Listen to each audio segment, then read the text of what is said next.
I chose to do my presentation on Sputnik 1 because it was surprising to hear that a satellite could change the future of education. What is Sputnik 1?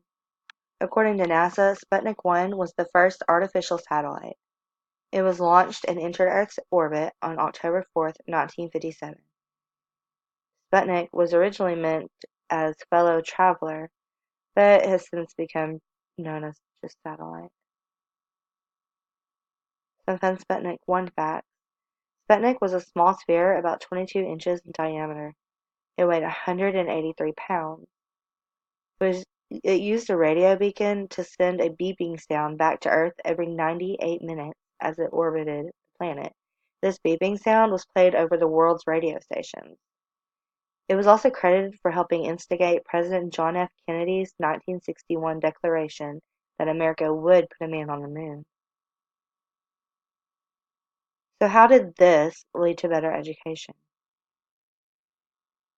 Fear. After the first beep from Sputnik arrived to Earth, Americans dreaded that the Russian satellite was spying on them.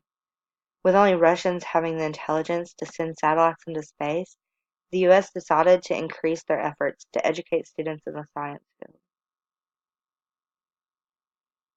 Washington gave the new science curriculum more than $1 billion when the National Defense Education Act in 1958 passed. That was a lot of money back then. There were special summer programs where you could choose a field like physics, and they would cover a full year of high school physics in 6 weeks.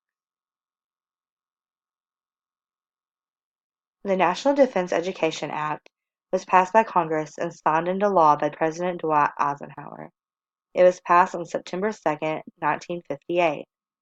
It provided funds to improve American schools and promote post-secondary education. Its goal was to enable the schools in the U.S. to meet the demands posed by national security needs.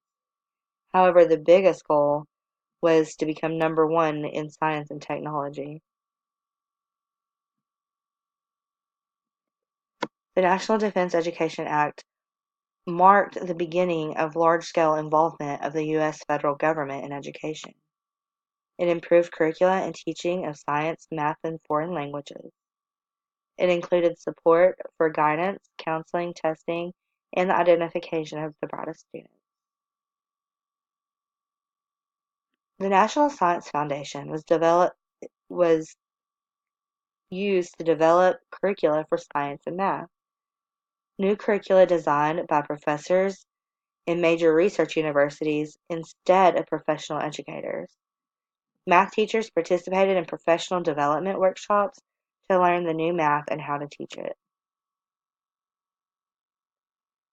So the curricular reforms provided new textbooks and ideas for relevant subject matters. It gave teachers um, the opportunity to choose what and how they taught. And they had science packages and games and a lot more hands-on learning in the technology and science field. However, all good things must come to an end. Sputnik 1 put the U.S. hurrying to improve their students' education in science, math, and technology. Whether it was burnout or our goal was met and set aside, it seems that our mindset of the importance of science is no longer a priority.